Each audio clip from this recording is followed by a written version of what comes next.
2027, especialista en gerencia de procesos educativos, magíster en arte, mención estética, tesista en el doctorado en educación de la UPC, con el tema emocionalidad y creatividad en la formación docente. Cuenta con estudios en locución, oratoria, coaching y con experiencia profesional en varios niveles y modalidades del sistema educativo venezolano. Actualmente, profesora adscrita al Departamento de Arte de la UPC y coordinadora del programa de dibujo técnico de la misma Casa de Estudios. Bienvenida, profesora María Machado, cuenta con 20 minutos para su exposición. Gracias, profesora Camilo.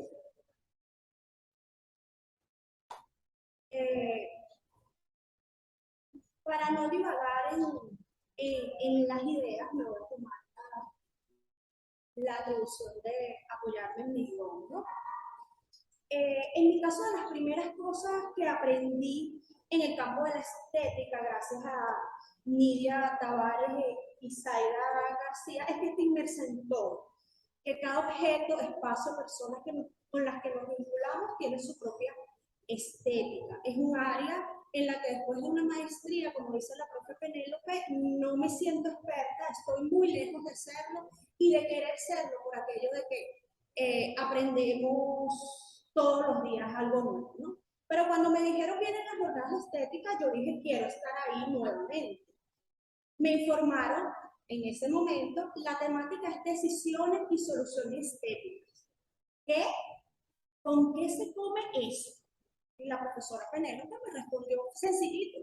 Yumari, eso está vinculado con las decisiones y soluciones que se toman en los procesos artísticos. ¿Qué hace el artista para hacer una u otra cosa? En un abanico de posibilidades. Pero ya va. La estética no se vincula solo a objetos artísticos.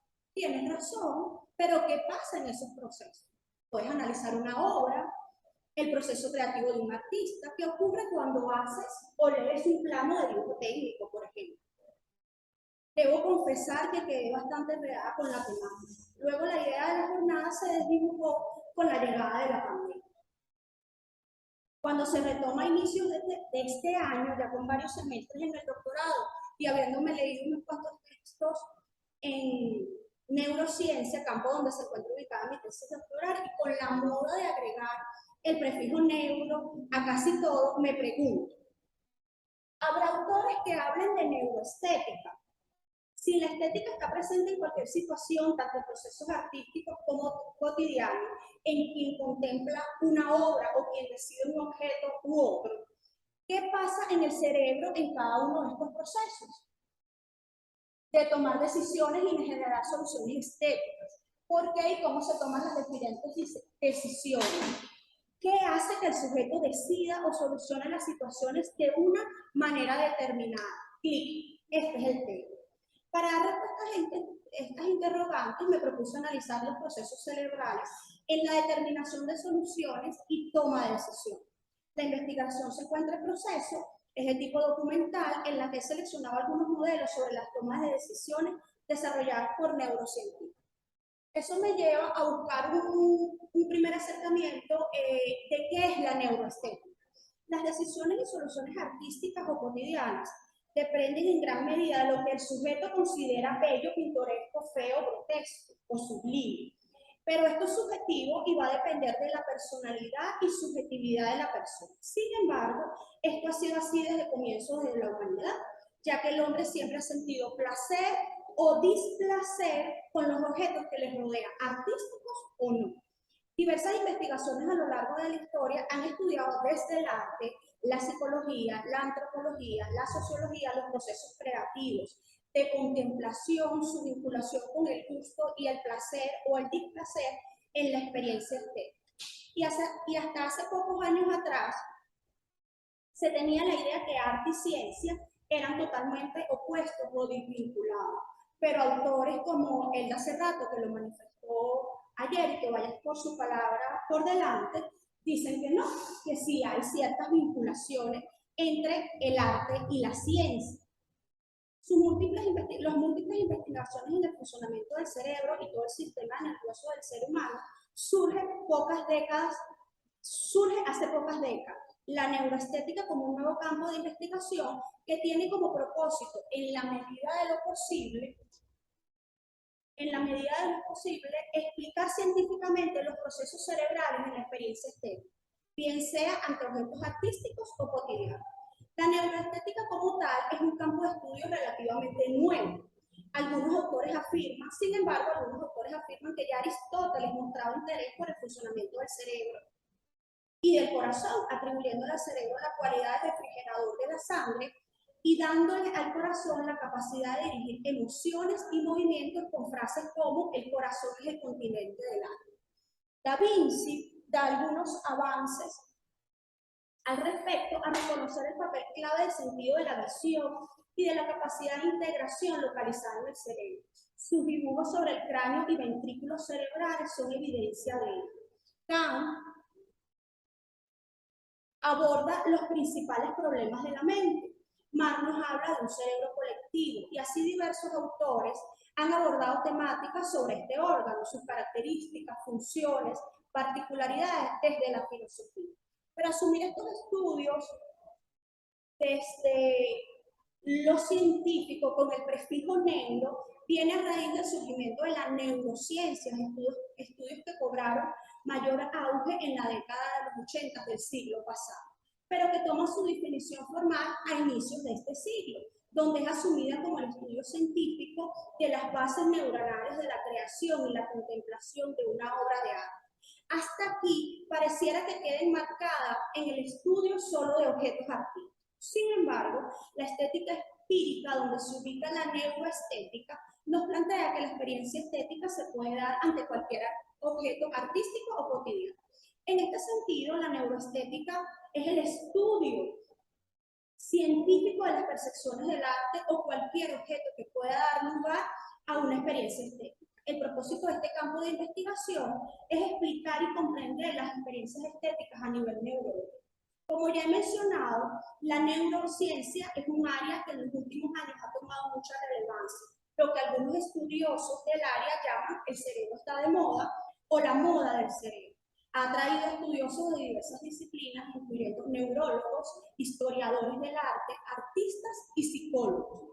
Autores como Javier de Felipe, neurólogo y profesor español, Guillermo Fauce, psicólogo español, y Semir Sekip, quienes afirman básicamente que para poder sentir placer o displacer, el proceso se activa desde el sentido de la vista y donde se precipita hacia la corteza prefrontal y la corteza perital, quienes mandan la información a una serie de circuitos involucrados, que es el cuerpo estriado ventral y la corteza órbitofrontal, tanto la izquierda como la derecha, y de ahí regresa otra vez a nuestra corteza prefrontal para almacenarse en nuestra memoria. Uno de los autores que habla de neuroestética es Semir Sekip, es profesor de neuroestética en una universidad de Londres. Para el autor, el arte es un ejemplo de la variabilidad del cerebro. Por lo tanto, un enfoque neurológico a la fuente de esta diversidad puede explicar las experiencias subjetivas particulares, así como los rangos de capacidades para crear y experimentar las diferentes experiencias estéticas. El autor realiza una teorización sobre uso inconsciente de técnicas por parte del artista para crear arte visual. En su obra Declaración sobre Neuroestética, por su traducción en español, manifiesta que el artista es sentido, pero un neurocientífico explora el potencial y capacidades del cerebro, aunque con diferentes herramientas. El autor se pregunta cómo estas creaciones pueden suscitar experiencias estéticas y se responde que solo puede ser plenamente comprendido en términos neuronales. Tal comprensión está ahora a nuestro alcance a través de los diferentes estudios de neurociencia. En este sentido, el autor propone dos leyes o características básicas del cerebro visual. El primero es la constancia como capacidad para retener las propiedades esenciales de un objeto, desechando propiedades irrelevantes. Por ello somos capaces de reconocer una cara desde diferentes desde diferentes ángulos, y el segundo, la abstracción, que nos permite dividir una representación en multitud de detalles que organizamos de forma jerárquica. Johnson Racklin, neurólogo norteamericano, nos plantea un modelo de toma de decisiones basado en el rol de las emociones. Y dice que este proceso está básicamente condicionado por las decisiones de tipo incertidumbre, son las decisiones en las que no se tiene certeza del resultado, comprar un boleto de lotería, irme de viaje, irme o quedarme en el país. Las decisiones de tiempo están relacionadas con corto, mediano, largo plazo, y las decisiones morales, y el autor afirma que todas las decisiones que tomamos, las tomamos en función de nuestros principios y valores, desde tomarnos un café con leche hasta irme del país o estudiar una determinada carrera. Me perdonan mi español. Grimberg, Arner y Rangel nos plantea que hay dos tipos de decisiones. Las decisiones simples, escoger entre una o varias alternativas, una o dos alternativas, donde no hay mayor razonamiento. Escoger, por ejemplo, me como una empanada o me como una arepa.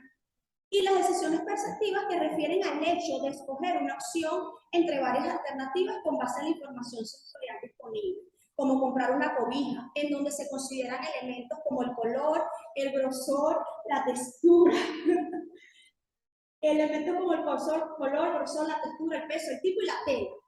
Quien está escogiendo una cobija, ¿es un hombre o una mujer? Los últimos estudios vinculados a las diferencias entre los cerebros del hombre y la mujer concluyen que no hay mayor diferenciación entre uno y otro. Lo que sí es concluyente es que, por razones que se desconocen aún, los hombres tienen mejores habilidades motoras y espaciales, que los hacen más pragmáticos. Cogen una cobija y listo, sin preocuparse por tanto detalle. Y sin tomar en cuenta tantos detalles, mientras que las mujeres tienen mejor memoria, habilidades emocionales y una mejor cognición social, lo que hace que tomemos más en cuenta detalles y que recordemos una discusión de hace 5 años, por ejemplo. Pero ¿cómo decidimos? No puede ser una simple variante, no hay problema por eso.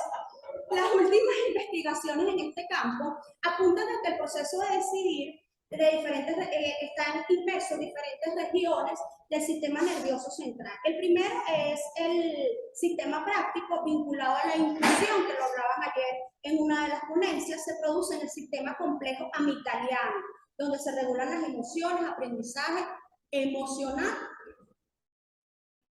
y la memoria. Sistema analítico. Cuando el tiempo me cortó. Sistema analítico tiene que ver con el razonamiento y participación de conexión. Nuestro cerebro, dice Sarmiento y Ruiz, que está constantemente decidiendo y que hay básicamente 4 elementos que están presentes en ese proceso de toma de decisiones. La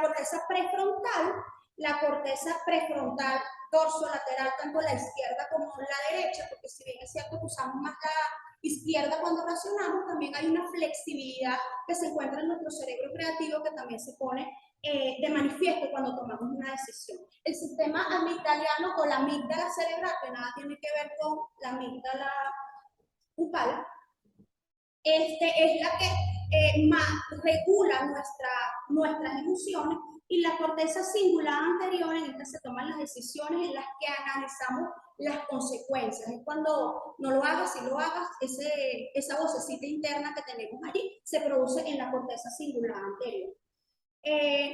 Para cerrar, más no para concluir, el campo de la neuroestética está a un estudio, queda mucho por descubrir en torno al funcionamiento cerebral, pero me despido o cierro con esta frase un poco contradictoria. Si el cerebro fuera tan simple que pudiéramos entenderlo, seríamos tan simples que no lo entenderíamos. Muchas gracias.